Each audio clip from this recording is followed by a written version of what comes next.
A cor da cultura. Uma parceria. Petrobras.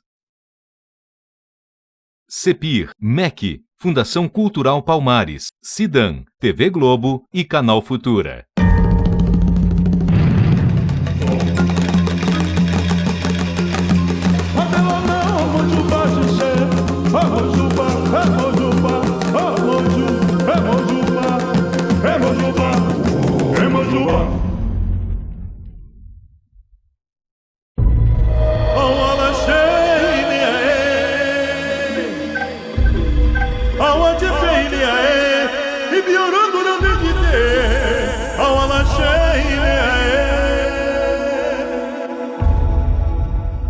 De onde viemos? Quem somos? Segundo uma lenda queto, um grande reino da África, no início de tudo havia Orum, o espaço infinito. E lá vivia o Deus Supremo, Olorum. Certo dia, Olorum criou uma imensa massa d'água. E então nascia Oxalá, o primeiro orixá, o único capaz de dar vida às coisas sem vida. Olorum mandou Oxalá partir e criar o Aie, o mundo. Mas como Oxalá não fez as oferendas necessárias para a viagem, teve problemas no caminho. Quem acabou criando o mundo foi Odudua, sua porção feminina. Para consolar Oxalá, o Deus Supremo lhe deu outra missão, a de criar os seres que habitariam o Aie. Assim, Oxalá usou a água branca e a lama marrom para criar peixes azuis, árvores verdes e homens de todas as cores. E foram os homens que, mais tarde, criariam formas de adorar e representar deuses como Oxalá, Odudua, Olorum e tantos outros. Estas religiões têm origens africanas, mas se formaram do outro lado do Atlântico, no Brasil. Milhões de africanos foram forçados a cruzar o oceano e partir para uma nova vida no chamado Novo Mundo. Vinham nos chamados navios negreiros, que foram descritos assim pela poesia de Castro Alves. Hoje, o porão negro, fundo, infecto, apertado, imundo, tendo a peste por jaguar, e o sono sempre cortado pelo arranco de um finado e o baque de um corpo ao mar. O tráfico de escravos distribuiu africanos dos mais diferentes grupos étnicos para diferentes países das Américas, inclusive o Brasil. Línguas, culturas, crenças espalhadas pela terra num fenômeno que passou a ser conhecido como a diáspora africana. O conceito de diáspora, ele tenta cobrir a experiência de todos os descendentes de africano fora da África de uma maneira globalizada. Então, quando nós falamos de diáspora, nós estamos tentando aproximar as experiências que esses descendentes de africanos desenvolveram a partir das inúmeras áreas onde eles foram alocados. Existem várias semelhanças religiosas, culinárias, estéticas e até mesmo corporais, na maneira de andar, na maneira de se vestir, que foram preservadas e desenvolvidas por todos esses descendentes de africanos espalhados por vários territórios do planeta. Então, quando nós nos referimos à ideia de diáspora, estamos tentando experimentar uma visão globalizada dessa experiência, tentando experimentar uma visão que entrelace todas essas diferenças em territórios também diferenciados, mas preservando uma característica comum, que é a tentativa de trazer para aquela experiência onde esses africanos foram colocados aquilo que de mais importante existia no seu cotidiano na África. Por exemplo, o mundo simbólico, a experiência religiosa, a experiência estética, o batuque, a dança, as celebrações divinas, todas vão reaparecer com características às vezes um pouco distintas, mas com estruturas muito semelhantes em Cuba, no Brasil, no sul dos Estados Unidos, no Caribe. De uma maneira geral, elas preservam aquilo que nós chamamos de estruturas básicas da experiência africana fora da África. Os Angola e Congo chegaram primeiro aqui. A partir de 1580, já tem grande quantidade de escravos de Angola aqui na Bahia. Os escravos de Angola foram escravizados juntos com os índios, nos colégios e nas fazendas dos jesuítas e de certos senhores de engenho. Eles receberam dos indígenas o segredo das plantas da terra e criaram os primeiros candomblés, chamados de calundus, portanto. Então houve uma primeira tradição na história do candomblé brasileiro que foi criada pelos congos e pelos angolas, misturados com os indígenas, portanto. A segunda leva de escravos africanos que vem são os jejes. Eles são muito importantes numericamente no século XVIII. Eles já encontram uma tradição organizada que é a tradição de Congo e Angola. Herdam várias coisas, mas trazem muitos recursos importantes, trazem muita coisa também das tradições daquela área jeje e criam uma segunda tradição aqui. E você tem o terceiro momento, que é o dos nagôs e iorubás, que são os últimos a chegar, que chegam com tradições poderosíssimas também, que trazem muitas novidades, mas que absorvem também essa terminologia, essa organização espacial. Tanto é que dentro do candomblé de Queto existem vários termos que são de Angola e do jeje também, que foram absorvidos. Então, ou seja, o candomblé de Queto, Nagô, ele trouxe tradições que influenciaram todos os demais, porque eles tinham tradições importantíssimas, mas por sua vez, eles também absorveram tradições muito antigas que já estavam instaladas aqui e que iam se preservando através do tempo.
Mas além de se misturarem entre si, as tradições africanas também receberam influências das culturas indígenas e portuguesa.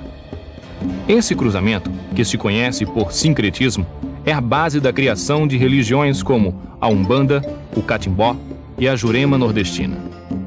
Para onde quer que olhemos, vamos encontrar um som, um sabor, uma palavra, uma obra de arte e também o resultado de anos de trabalho dos negros africanos. E a influência africana está para além do que enxergamos no mundo visível, neste nosso Aie. Ela também orientou a nossa fé. Eu vivo o tempo inteiro com a realidade. Para mim, interagir com esse mundo que eu vejo e tendo a certeza, acreditando que o mundo que eu não vejo também está interagindo, aqui nós, Vocês não estão aqui por acaso, nós não estamos aqui por acaso. Há toda uma ancestralidade, não é, atuando para isso. Quer dizer, nós sempre nos conhecemos, apesar de nunca termos nos encontrado. E chega uma hora que a gente se encontra. Para mim isso é realidade, para mim isso não é magia, entendeu? Para mim essa é a ação do invisível, a ação, né, desses ancestrais, dessas energias, né, atuando. Então, para mim, não é magia, é uma realidade. Então, isso pesa um pouco sobre nós. E tem muita gente que é iniciado no candomblé e, em vez de desenvolver uma religiosidade, uma expressão de religiosidade, uma forma de espiritualidade, que está no mesmo plano de qualquer uma outra expressão religiosa, né? Dá sempre essa conotação né, da coisa exótica, do mágico, do show, do folclore, e aí minimiza muito aquilo que nós temos. Foi através da religiosidade que essa experiência se unificou. Claro que eram muitas formas de adorar o divino, de celebrar o divino, mas essas diferentes formas, diferentes maneiras de celebrar o divino, elas foram preservadas de maneira muito forte. E além disso, essa preservação, ela trazia aquilo que era de mais importante para os africanos deserdados, que era a celebração do território. Então, a experiência religiosa, ela traz, sobretudo, uma imagem do território perdido que é concretizado no terreiro, que é de novo recolocado ali no solo que ele é obrigado a permanecer, como se fosse um pedaço do espaço nativo desse africano. Então, o terreiro, nas experiências religiosas, tem um papel importantíssimo de resgatar, de recuperar aquele território perdido, mesmo que através de uma nostalgia, mesmo que através de uma experiência de lamento e de perda. E é esse território, representado pelo círculo, que vai reaparecer em várias atividades, não só no terreiro, no caso da Umbanda, do Candomblé, do Voodoo, todas as experiências religiosas dos africanos na diáspora, mas também no espaço lúdico. Essa mesma roda reaparece na capoeira, reaparece, por exemplo, no jongo, reaparece no tambor de crioula, reaparece no samba. Então essa mágica do círculo que traz de volta a experiência com esse território perdido, ela tem um papel fundamental e o seu útero, o seu lugar de nascimento é dentro da experiência religiosa de resgate do divino. Então esse é um aspecto que é muito permanente em todas as experiências dos africanos, ou melhor, dos descendentes de africanos, por todos os espaços do planeta. A roda, o círculo, a gira, como nós conhecemos na Umbanda, reaparece o tempo todo como essa forma imaginária de recuperação do território perdido.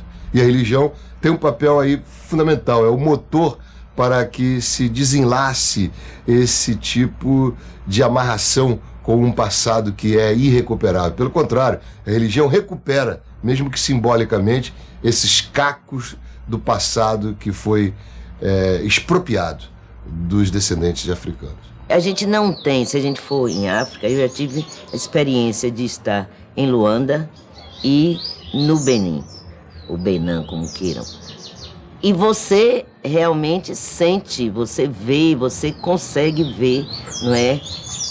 Alguma coisa em relação ao culto do jeje que você tem aqui, né? Ao culto do orixá, ao culto dos inquices, mas você não vê exatamente o candomblé como você vê no Brasil, na Bahia. Né? Você vê, né, a origem do que nós temos aqui. Mas esse jeito de cultuar orixá, de cultuar vodum, de cultuar inquice, e também juntando, né, as entidades dos caboclos, né, não só na Umbanda, no Candomblé de Angola também, a gente cultua a ancestralidade indígena, isso é bem brasileiro, e essa é uma construção nossa, não é? Agora, a gente buscou, né, dividir, né, entre nações exatamente para mostrar a predominância de determinada cultura africana que influenciou. Aí você vai ter né, os candomblés de Angola, o Congo-Angola, a predominância, né, das culturas bantus, congos, lunda, luba, chokwe, quioko, quincongos, quimbundos e tantos outros. Então você vê nos candomblés Congo-Angola. Você vê a influência dos fonges, né, que vieram do Daomé, do antigo Daomé, nos candomblés que nós chamamos jeje. E você vê a predominância, a influência iorubá, dos candomblé queto ou nagô, como queiram. Mas é uma recriação, uma reconstrução nossa. No fim do século XVIII, de cada 10 habitantes da cidade de Salvador, 6 eram negros. E desses 6, a metade, ou seja, 3, tinham vindo da atual Nigéria. Eram os iorubás, aqui chamados de nagôs. Apesar da religiosidade africana existir no nosso país desde a chegada do primeiro escravo, somente no século XIX que as religiões afro se organizaram de forma sistemática. Um marco desse movimento foi a abertura de terreiros, como a Casa Branca do Engenho Velho, o mais antigo da cidade de Salvador. O acontecimento realmente mais impressionante se dá a partir da década de 1830, que é quando o Império de Oió, que era o estado iorubá mais desenvolvido, mais poderoso, ele sofre um ataque muito forte dos fundamentalistas islâmicos pelo norte. A capital, Oió-Ilê, é devastada, há uma migração para o sul, eles fundam uma nova capital, reestruturam o império em um território mais perto do litoral. E como já existia uma comunidade nagô e iorubá muito importante aqui na Bahia, eles mandam pessoas do primeiro escalão do Império de Oió para reorganizar também a comunidade aqui na Bahia. Então, ou seja, nós temos ao mesmo tempo uma reestruturação do país iorubá lá e ao mesmo tempo aqui na Bahia também fazendo parte dessa reestruturação. É aí nesse momento que chega Ianassô, que é considerada a fundadora da Casa Branca. O nome da Casa Branca é Ilê Axé Ianassô Oká. Então ela chega com a tarefa de reestruturar aquele conjunto de cultos dispersos que estavam ali na Barroquinha. É nesse momento aí que se dá a criação, a organização do xirê de todos os orixás do país iorubá, não é? Com a criação de uma ordem de entrada, com uma ordem no círculo de dança sagrada e também a organização da sociedade civil aqui, com a distribuição de cargos. Isso tudo se dá na Barroquinha, ou seja, é o candomblé da Barroquinha que cria essa estrutura que nós conhecemos hoje como sendo a estrutura do grande candomblé da Bahia.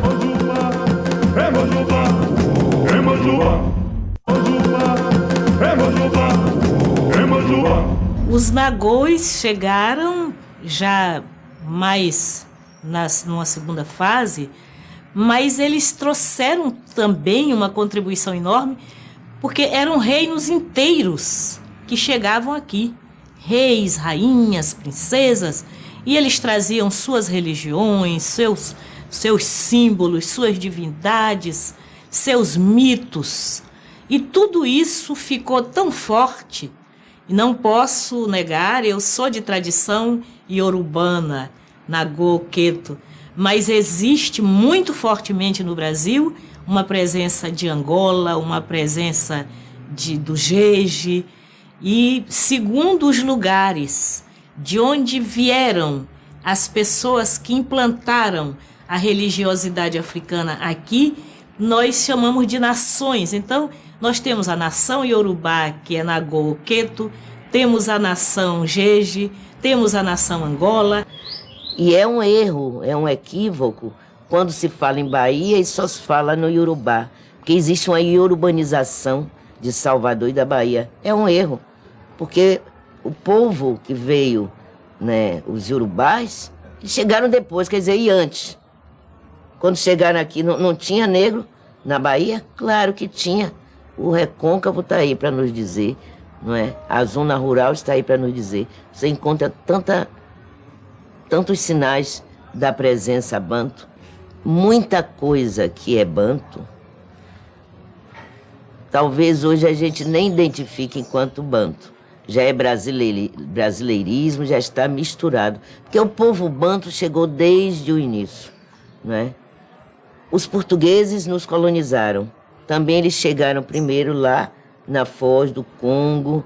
E ainda que os negros, os africanos escravizados, saíssem lá do porto, lá de Daomé, mas eles eram tirados em grande massa daquela região, o que era o antigo Reino do Congo, que incluía também o que é hoje o país Angola. Então, essa leva de negros ia para lá, de lá vinha para cá. Então, desde o início do tráfico de africanos até o final, entraram negros bantos no Brasil.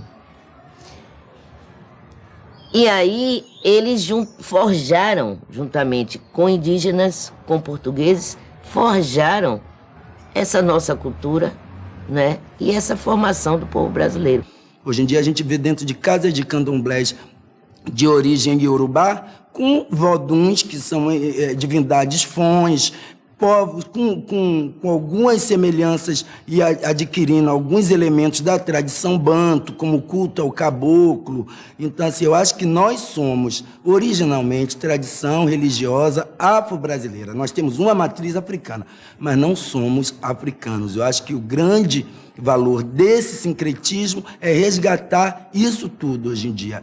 O sincretismo do Brasil, essa mistura, que é essa salada brasileira, que eu acho que isso é super importante.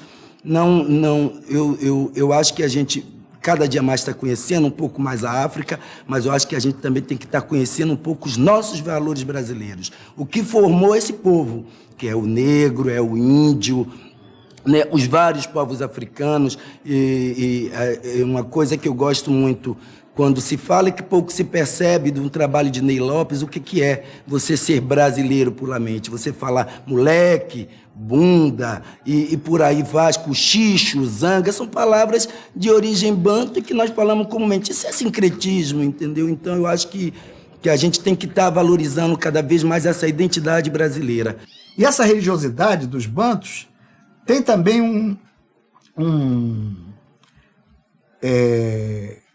um aspecto que é profundamente importante enfatizar, porque ela deriva muito também do contato dos povos bantus de Angola, Congo, Moçambique, com os primitivos habitantes da terra, né?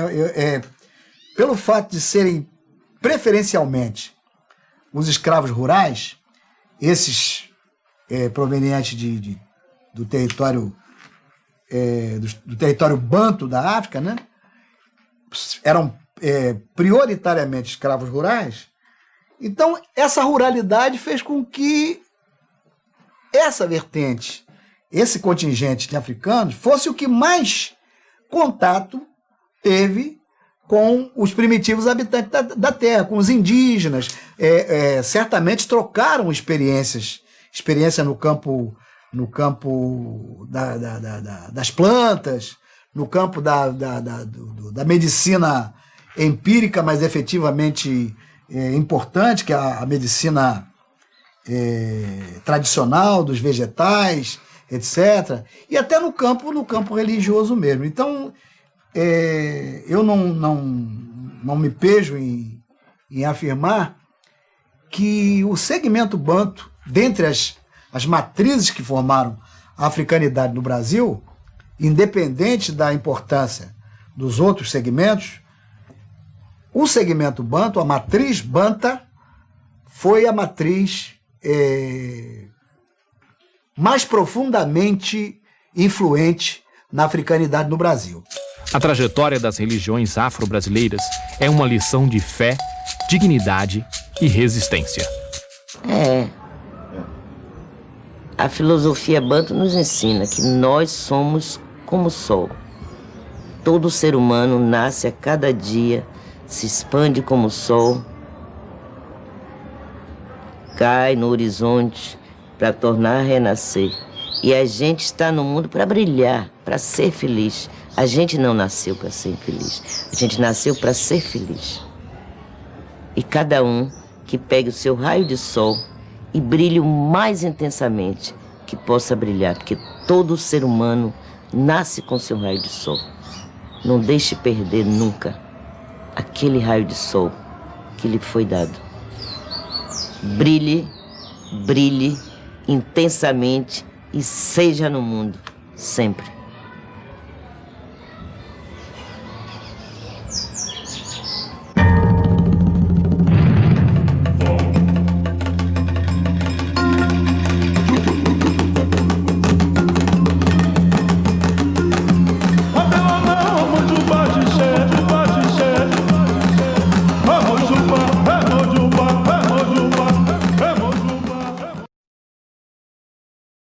A Cor da Cultura.